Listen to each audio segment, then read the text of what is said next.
Welcome back to the People Business Today. Joining me is Justin Azbill. Justin is Chief Servant Leader for the Tribal Group and former Director of Safety at Milwaukee Tool. Justin was so gracious to be my guest on Inside MCAA, and Raphael Shamas joined us on that podcast as well, and we had a great conversation. And I connected with Justin, and said, hey, I really want to have you on my personal podcast, The People Business, and here we are today. So Justin, thank you so much for coming on. Grateful to be here, man. Good to see you again, Frank, and spend this time with you, man. Yeah, likewise. So we got into it, and on that podcast, and maybe you want to go back and listen to it, but we talked a lot about mental health, and we talked a lot about the construction industry, and we talked a lot about where things are today and the great work that you're doing. You've been in the construction industry. You are a thought leader, a prominent voice with over 30 years, experience in the industry from multiple angles. Let's kick off today, because I got a really important question I want to ask you. Like, what, with so much that you've learned, what would you say is the greatest learning experience? Oh boy. My greatest learning experience was in 2020. I went through a 6-month process of serious depression where, it led me to where I almost took my life to, suicide. That day that I stayed home was just because of my daughter. She asked me to stay home. And I was in a really bad place at that time. And through my recovery process, I learned so much. And it was because, I didn't realize there was even a process called leadership burnout. I knew I was suffering from sleep deprivation really severely because I hadn't really slept in 6 months. But leadership burnout was, real. I didn't even know that term existed. And the greatest part of recovery is shadow work, and which is a big part of self-reflection. And it led me down the road of learning so much more about what leadership is versus what I thought it was. I think a lot of people in this industry, they continuously gain more recognition, and they build reputations, and they show up every day because their work ethic's good, and they start moving up in job roles from whether it was me as a trade professional, and I got all the way up to, director of national health and safety strategy for a $10 billion company, right? So that's a huge gap, right? So I think people, they start building themselves up, and they get themselves in such a tough spot because they feel stuck, but also in the gains for leadership, they're never really given leadership training, soft skills training. It really, man, I could go down like 10 different roads of learning I did from that process, but most important was I learned a lot about my type of leadership, how I can improve. I thought I was a good leader. If you had asked me back then, hey, I'm a great leader, look at all this stuff, I was just getting by. I was average, if anything, and it led me to where I continued my education. I told you earlier, I just finished defending my dissertation paper, and I think that was my biggest learning opportunity. Was I was at the brink of, I feared fear of what people would think of me more than death because of a job. Right. Right. That was my greatest learning experience, probably. Well, first off, I'm just so grateful that your daughter, that moment in time, intervened and gave you that moment of clarity. I believe that you called it the last time I interviewed you, right? And really got you to take a step back and maybe, it gave you what you needed, right? Yeah, it was definitely God intervening, man. Kids kids know stuff, man. They just don't know how to say it. And she wasn't letting go of my arm. I wasn't leaving that day.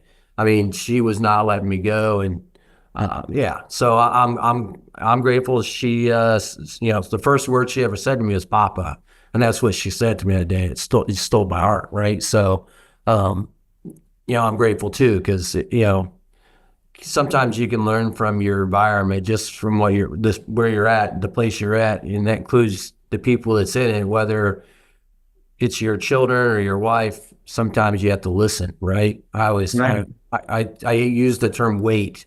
Why am I talking? It's just a reminder for me sometimes, instead of doing all the talking, to listen more, because I can lead through listening sometimes better than I can through leading. It's interesting because we have two ears and one mouth for a reason, but most of us, want to talk way more than we listen. And I think we're all guilty of that, and we're definitely guilty of it if we're not aware if of what we're doing, right? Like, Yep. if we're not aware of the moment, there's a good chance that we're not like listening. And this moment created that something happened to you. I think you had a reawakening, right? A renewal of your mind in an opportunity that is so grand, right? Today, with what you're doing, but man, like, to think about where you came from and, leadership. Like, so what did leadership mean back then? Like, when you thought you were good, knowing what you know today, you're like, yeah, I was average at best. Yeah. I mean, back then I thought, leading was simply filling a job role Huh. and getting company to, high achievements and low injury rates. And, the people closest to me, I always tried to lift up and educate more, passing stuff on. But, that's not always what it's about sometimes, but sometimes it's about letting people learn lessons and having conversations about it afterwards. It's really hard to let people you care about suffer, and I think a lot of the people, specifically in construction, we're fix-it people. So we like to fix everything. And I was trying to mold people to be more like me versus let them be themselves. That was a great lesson for me, is in my continuing education, was the importance of recognizing people for who they are, not for who they aren't. You see all of the different types of tests that put you in a certain category. And I think in the corporate world, we're brainwashed into thinking that we all have to fit a certain mold, right? Where no person's exactly the same. We're all born from two different people, or a lot of us are raised in different areas. Like, we have different education, we different background, whether it be religious or whatever. So we're all wired different. Yet we try to make people be the same. It doesn't work that way. So Right. now I look at people for who they are, and um, just try to pass on information and let them take it for what it is. I think that's the best way I can be a leader now, is pass my experiences on, educational and personal, to people, and let them take it for what it is, instead of making them try to be exactly like me. Like, I find a lot of times that people will take information and be 10 times better than me. And that's what we're supposed to do, help the next generation, right? That's it. Yeah. More people evolve to be better. Like, I had a guy one time, he showed me his speech, and it almost made me cry. I still remember, it was like yesterday. His friends and people are like rocket boosters on a space shuttle.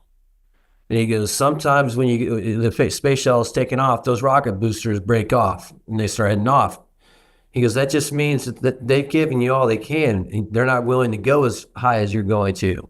And that's what people and colleagues are supposed to be like. They're supposed to lift you up, and when they got you to where they can, they break off, man. Like, that's all it is. So that's kind of how I envision my leadership process now. I take people as far as I can, and then I drop off. I've given them what I can, and on to the next person, man. Let them go and be them, man. Right. So Yeah. that's a good process of reflection, and shadow work is just helping people be better than what they are today. So I appreciate that. It's a great way of looking at it because you're right.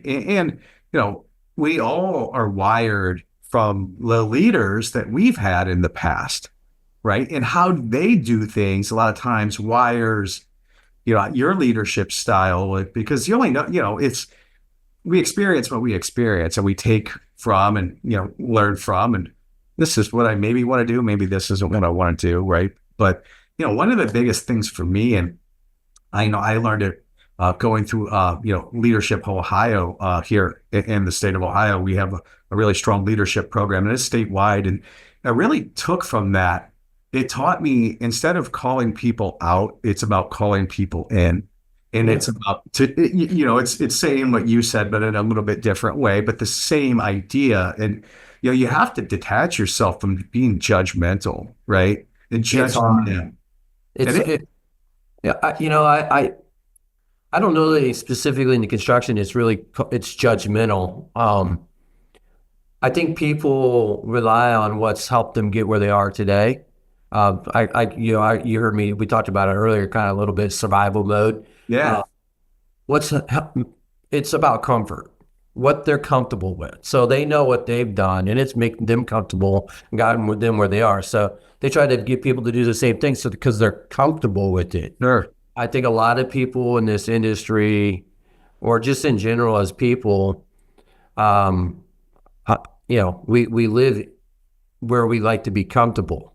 Mm-hmm. Where you hear some of the best educational leaders out there in the industry from the military side that will tell you that when you're comfortable, something's wrong. You're your best leader living in uncomfortable positions, or because you're on guard, you're less willing to, or you're less likely to take a shortcut, something to that nature. So I think people do what they can to be in comfortable positions or get comfortable, and I think a lot of times that's when something negative happened. Like with me, I was very comfortable. Were you were comfortable in that moment in time? I was comfortable. There wasn't anything I didn't think I could take on. But then I took on an additional role without didn't even think in a millisecond to consider the additional time it would take on me or the toll would take on me, right? So I think a lot of people go through that, or they get offered something, and then they take it, not even thinking about everything that could happen. It's all about opportunity and what it could do, what this could do for me, and instead of thinking what the outcome could be, right, in a negative way. So I'm not saying be a risk thinker on everything, but I think a lot of times people don't consider everything in mind, or take a thought of everything. They just jump at it because we're get it done mindset, drink from the fire hose. Like you hear a lot of, right. I'm old school, I guess, is what people tell me. And I never turned down opportunity. And that was a good lesson for me, is to kind of relate, hey, okay, what could this have on me as well as my family? We don't consider things enough. And I think a lot of people in this industry are, again, in survival mode. They just keep taking on what they can. And, status management and fear-based leadership is very, very prominent in the construction industry. That's a easy one to figure out, is the person that talks aloud, isn't always saying stuff in the room. A lot of times doesn't know a lot about what they're saying. They just try to seem like they know more. A lot of times they're the biggest asshole. Let's be honest. And everyone follows them because if you don't, they'll berate you, right? And then and then that fear-based is, I'll take your check kind of deal, right? So when that happens, sometimes or it happens most of the time in our industry. I tell specifically a lot of people I'm coaching, if you're surrounded by some of the people, just sometimes it's better to be the smartest person in the room and not let everybody know. Because at some point they're going to fail or something's going to happen. And hopefully it's not someone death or anything like that. But typically something happens where they get, people catch on to that pretty quick, specifically in the industry. So I always tell people you don't always have to react. Sometimes cool heads prevail, but rocket ship, just wait because something's going to happen, right? So I talk about, that a tremendous amount in the industry. A lot of the speeches I give is, and I did 3,100 surveys, and that was one of the outcomes of my survey was it was really obvious and prevalent the both of those types of management's prevalent in the industry. And it's one of the reasons that the skill gap is so big. And sometimes we struggle having people come to work here in this industry is because they know that type of mentality is there, right? So let me ask you real fast. 3,100, you said 3,100 was the number of surveys, and you assessed 3,100. And what question did you ask them in this survey? I asked 25 questions. 25 questions, okay. And it was I was very fortunate to work for Milwaukee Tool at the time, so a lot of times I would ask them to fill a survey out, and I had a raffle, and it was great because I always had something cool to give away, right? So sure, Milwaukee Tool, you always got something cool to give away. Trade-off was good, right? So my question, a lot of times my question, my first question was construction your number one choice of career? And out of it was 3,151 surveys, 90% said no. It was their backup.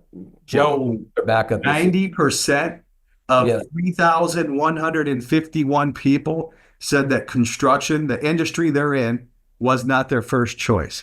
Correct. Wow. Out of the 10% that said 10% that said yes, 50% of that 10% chose construction to follow in the steps of their other family members. So, a lot of, that's really reputable. Like, and that's kind of like how a lot of my friends got in because their father and stuff like that. Yeah. Especially union. Out of the 90%, the number one reason most people chose construction was they needed a job. 2 was the money. It was more profitable than with their previous career path. So, I mean, that was one question. I asked a lot of questions on leadership. It was, do you trust your current leader of your organization? 76% said no. 76% of employees do not trust their current leader of their company. Damn. And I asked if they said no, there was 5 additional questions. And the top one was because the top one chosen out of the 76% was they do not have the correct amount of experience. So status management is people who get bumped up in, promoted that are not experienced at it just because they hang out with their buddy or, they get promoted because their friend's the leader, that kind of deal. So that's one of the ties to that question, right? Another one of the questions there was, our answer to the question was, they've never really said anything to me. Like, so not out in the field. If they see them, they wouldn't know their name, that kind of deal. Or they just plain don't trust them because they've never done their job. That was the kind of questions I asked. I did ask a lot of questions about the 12. There's 12 risks of suicide in the construction industry. And I have them on a paper, and I asked them, out of the 12, do you identify with 0 to 1, or 0 to 3, 3 to 6, and up to 12, right? And um, a large quantity of it was 49% said that they currently have 3 to 6 of those risk factors in their current life. So that's a lot. It's an awful lot. I asked them many hours they work a week, from 0 to 40, 40 to 60, 60 to 70, and from 70 plus, and a large quantity. And when I say work, I ask them, I consider work being on your phone, answering emails, driving to work, driving home to work, or driving home from work, anything work related, out on a walk, going to clear your head, thinking about work because you got a paper or you got to do a project, whatever, right? That's work. The average person in the construction industry works 60 to 70 hours a week. I believe that. I mean, that's a lot of hours. I believe that. So look at the age bracket. So you figure at 70 hours a week to and from work, how do you calculate additional responsibilities and the toll it takes on a person, right? So a lot of people, the average manager now is the age of 30 years old in the industry. So at the age of 30 years old, most people start buying houses, having children, get married. I mean, there's a small quantity that are single people, but a large quantity of people want to have a family, right? So when you started calculating all of that additional, stuff into the human side of the equation, time they're working, it was their backup job.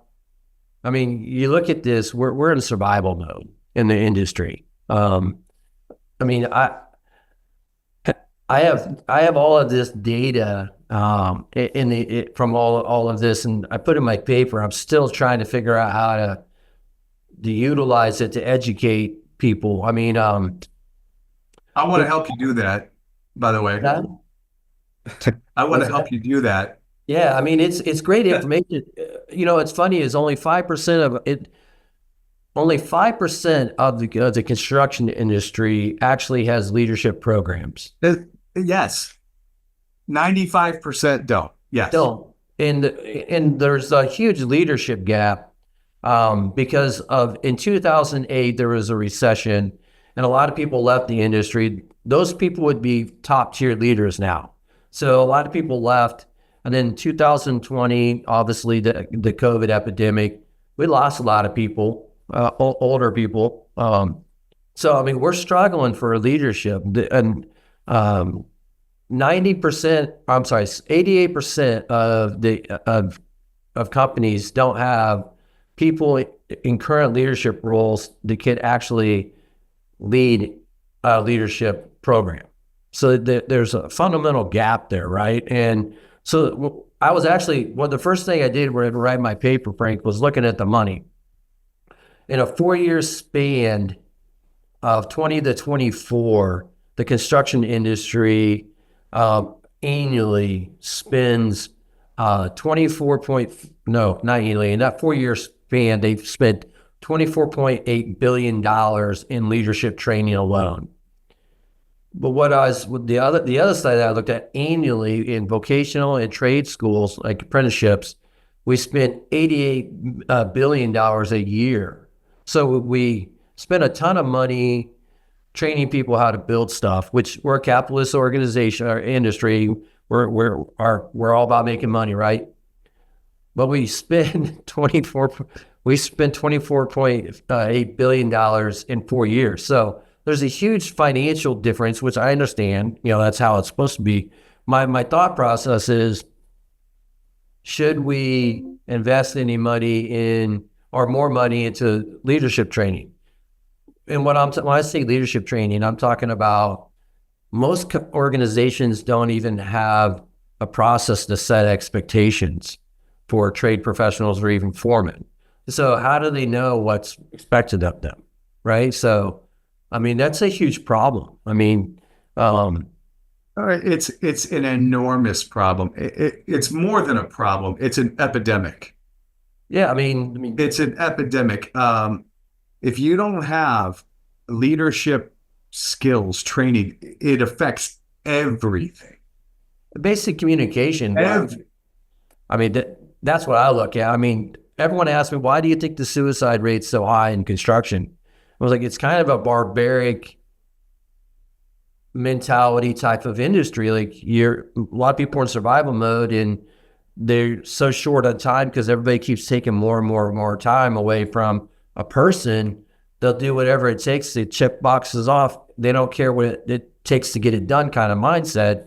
There's a lot of good people, don't get me wrong. It's just that if we even just had a basic communication process, like in my paper, I came out with purpose, people, expectations.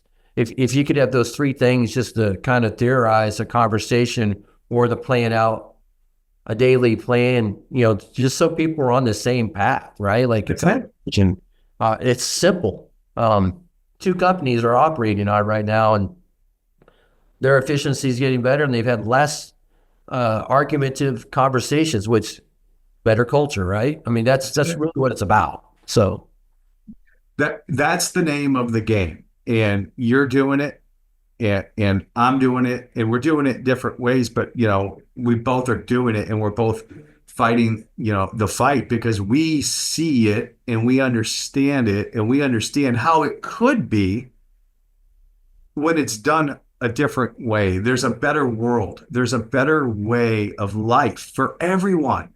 yeah. Right? But what got us here isn't going to get us there. No, I'm just grateful I took the time to pause and look at things a little different. I wish more people would do that. It's hard when you're running and gunning is what I call it. It's, at such a rapid pace. It's, I encourage everybody to create a routine so they can't pause every day. I call it mental currency to give them some. I think you and I both do similar stuff. I journal every morning, start with the verse of the day. I do a workout every morning, get my day going, clear my head. It helps me out so much. I know it's hard for some people. They can't do it because they got to jump on the road, all that stuff. But even at lunch, everyone usually gets a lunch break. Eat your sandwich or whatever in 5 minutes and take a 25-minute walk to clear your head, right? Create some routine that gives you a little peace. I think that helps with people. And, I'm grateful to be on this mission. I left Milwaukee solely for that reason that I knew that this was happening to more than me. I mean, I started talking to people in our peer groups, and I was like, well, I'm not it. So this is a big issue. And when I started finding out, I was like, wow, this is it. This is an epidemic. I mean, construction industry alone, we lose 5,000 plus people a year to suicide. Leadership, everyone in. I mean, a crazy calculation came out of a conversation with Dr. John Gall. He's a friend of mine from Missouri. He said it to me the other day. He goes, for every person that dies in the construction industry, and it's through the NIH a study, 135 people are affected. So you figure that's someone that knew the person or engaged in the person or whatever, and they lost, right? So that they're impacted, right? You want to talk about production. You want to talk about impact to your people. I mean, that's high statistics, right? So yeah. And that's the depth of where people are going to gain intelligence on this because it's such a bad epidemic. And the positive things that are coming out of it is can only get better now, right? I mean, we're starting to see people investing in some leadership training for their people. I get it. I had an employer say, my job is to employ people to help build things, not raise them. And I go, I get it. You don't have to, you're not paying them to raise them. You're paying them to be a better person, which means if they stay to work for you, they're impacting your workforce. It's about culture. He goes, I didn't think of it that way. And I go, every person you should invest with, like they're a number one draft pick. And, that's kind of how I envision people, whether it's ergonomically or leadership training or whatever. If the goal is as a trade professional, you want to stay with a company 30 years and retire, right? The goal for employers should be that you want people to stay with you for 30 years, right? So it's a shared goal, like Yeah, invest in each like person, you know? that's it. Like, when we created Serve Centric, and it was service is the center of what we do. It's the core, it's the heartbeat. And the objective should be to create an environment that people want to be a part of and stay a part of. And here's the thing to that guy that, because I work, you and I, we're doing the same thing in a different way, but like it's the same. And, I said, you're right. You could have that mindset, but that person can go work anywhere they want. They're not Yeah. chained to your desk or your job site trailer, and there's companies out there today that are starting to see the light and they're starting to understand it because it's working. You're seeing it. I'm seeing Yeah. it. And the world is starting to see it. And that light, people want to be a part of something that values them, appreciates them, respects them, right? You don't have to give people that, but I call that that's a dinosaur mindset. Oh, It is. we pay people to do a job and they should be happy they get a paycheck. And that's the end of it. And like that's old school dinosaur talk. It's like, it's to me, it's outrageous. But you see it, you experience it. I do. It's funny, like when I see slogans all the time, I remind people slogans are how the person's feeling inside, not what's going on outside a lot of times, right? So, one of the things I try to remind people of is if you don't have a leadership program in your organization, the people that work for you are going to be a reflection of you. So if Yeah. you are the first in and the last out, they're going to think that's an expectation unless you tell them differently. If you are answering emails on Sunday, that's an expectation, right? A slogan that I remember fondly when I worked for Kiwi, and let me tell you, they eat their young. It was attitude reflects leadership. And so I tell everybody, if you're in a leadership role and you don't really have a leadership program, everyone is watching you as a leader the same as your child will watch and want to be exactly like their father or their mother, right? Most children will behave specifically like the parent, right? So, if you want your people to reflect and be like you, remember that at all times, your actions are what they see and they will reflect you. So I always try to remind everybody of that. So if you don't want people to get burned out, tell them like, hey, I have no expectations of you answering emails on weekends. Right. If I'm answering them, that's on me. Have that conversation. Or I like to be first and I like to be last out because this is my life. I don't have the expectation that that's you. Set expectations, or at least have the conversation about it, right? So the dinosaur ways is because we assume they know what expectations are and they reflect exactly what we're doing because they think that, hey, if the boss is doing it, we should be doing it. Or if they start yelling at everybody, you should be like, why are they yelling at everybody? Well, good chance that's because I yell at everybody, right? So that's, reflection is so important in attitude reflecting leadership. From a 360 view to the ground, I always try to people, boots on the ground is the best approach. Whatever you're doing on the ground, make sure that all around you understand that this is the real way of how we lead, not the other way, right? So that was something I really enjoyed learning, and that goes to my learning experience. Is like I wasn't doing really great because I was so far out. I need to be more boots on the ground and trying to help people be better who they are. I've noticed the people that lead in our industry, and don't get me wrong, there's some great leaders out there, but for the most part, when you look at companies as a whole, people believe that they're great leaders because they're running companies or they're running departments or they're running divisions. And that doesn't make you a good leader. It doesn't. And if you can't, I look at leadership as the ability to influence people right? Get them to do what you want them to do, but they do it because they know it's best for them. It's not leading with, I'm going to pound a square peg in a round hole. It's better to, I saw a quote once. It's better to use a handshake, than a fist, right? Yeah. Because getting people to want to do it because it's the right thing to do and it helps them, that's influence, that's leadership. But again, without those skills and without training, that's a very foreign concept. I agree. You nailed it on the dot. I mean, handshakes first, fist bump. I worked for a guy named Bill Bodner. He's now the Eastern District Manager of Kiewit, and he would go. He'd do kissing babies, shaking hands every morning, and it was the best leadership skill I've ever seen as a leader because he got to know everyone's name on that job, and they all knew who he was, right? So, I also learned a great deal from him about not setting such high level goals that you don't know your people. Mm. What I reflected in my paper. I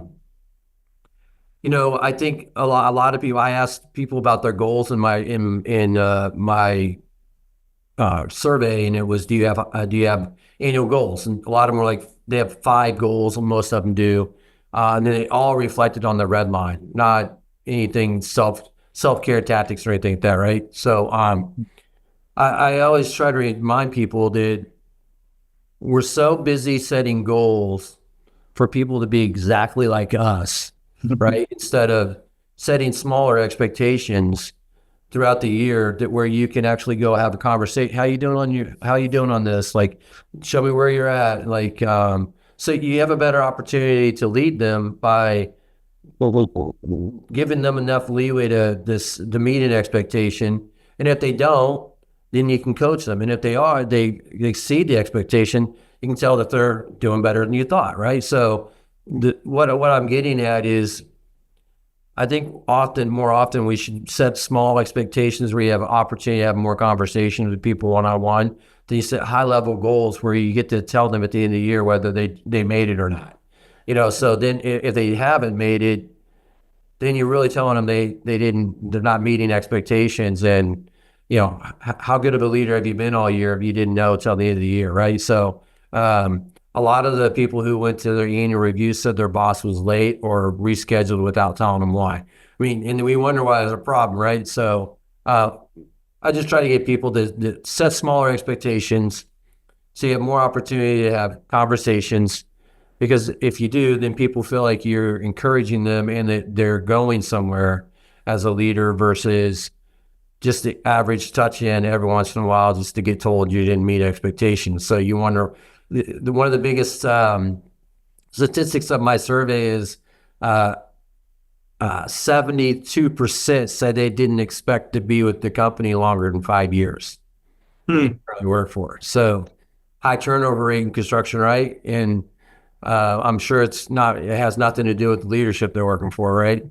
I mean, it does. I mean, if you can't even be at a annual review on time or reschedule without telling them why, I mean, that's most of the industry. I mean, that's a problem, right? So yeah, it makes them feel that they're not. It's not important. Not important, and their time's not important. Yeah. And LinkedIn's study is right on point with yours. 75% of the employees said their decision to stay with the company or leave the company was their direct boss. That relationship between them.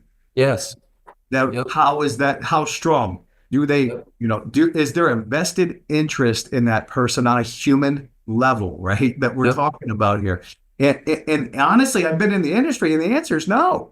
No, it's a long time ago. I felt like maybe, but it's just gotten worse. It's just gotten worse. And it really, I don't think it has a lot to, it's not the people as much, the people side of it as much as people are I know people are well over capacity. So true.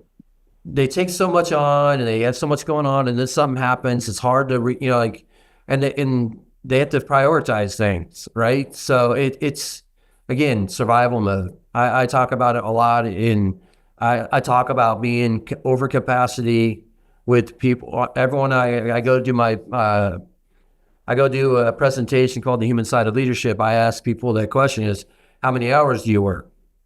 And then I ask how many how many you can take more responsibilities on.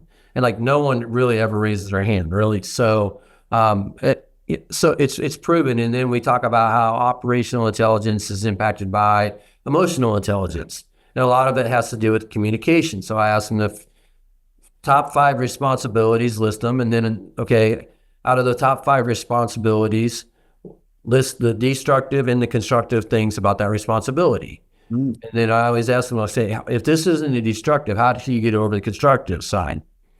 If all the time it comes down to communications, they're afraid to have a conversation with them because skill set will come out. Like, so again, imposter mode. So they're in a role that they shouldn't be, but they got promoted because they were showing up every day. So all of these different things would come out, but it really came down to people were working over capacity. They were afraid to go have a conversation because it would take too long.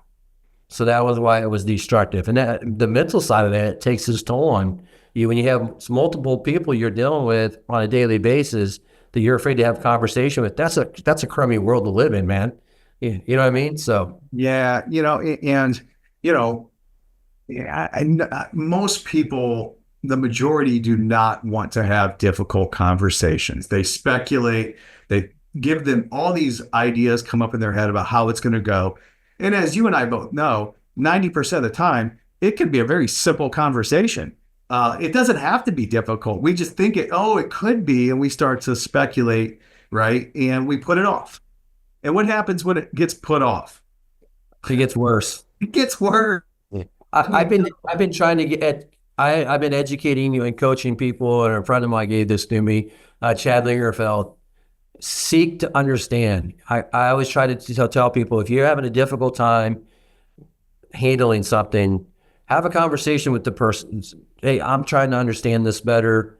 Trying to even use the term seeking to understand this more. I'm clearly not seeing it. So most people are like open books. When you have a conversation with someone in a positive method and put them in a positive role, they'll tell you anything. But when you put them on the defense or make them out to be the bad guy, it's not going to go good, right? So seek to understand people is the best way, and then you get it taken care of. You feel better, and again, it doesn't get worse, right? It's like You're worse. it's so simple.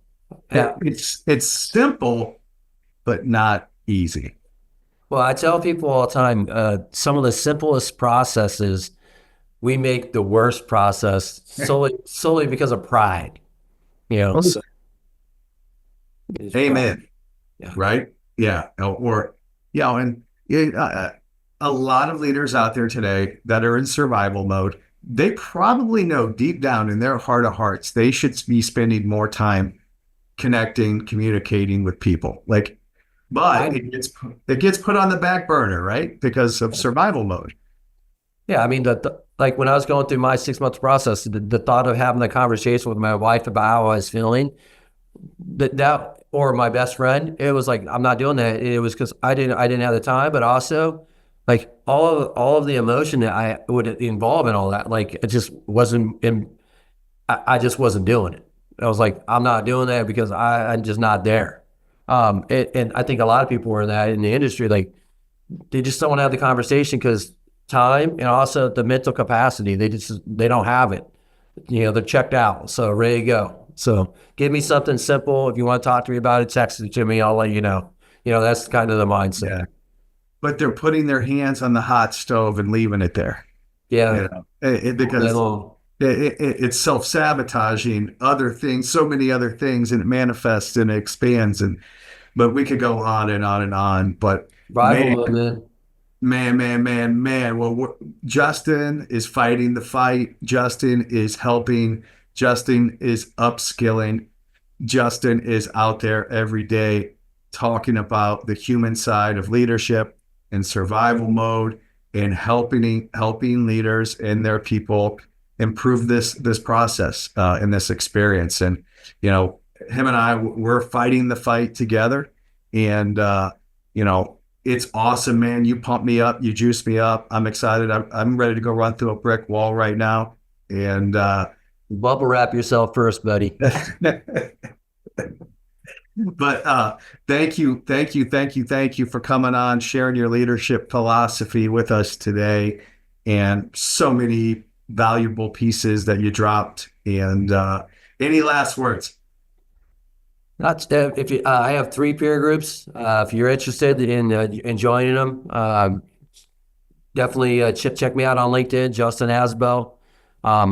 There's a lot of information on there to lead you to my LinkedIn, my profile, to a website where you can sign up. We do 3 peer groups a month, and then we also do a leadership webinar called Rough Edges.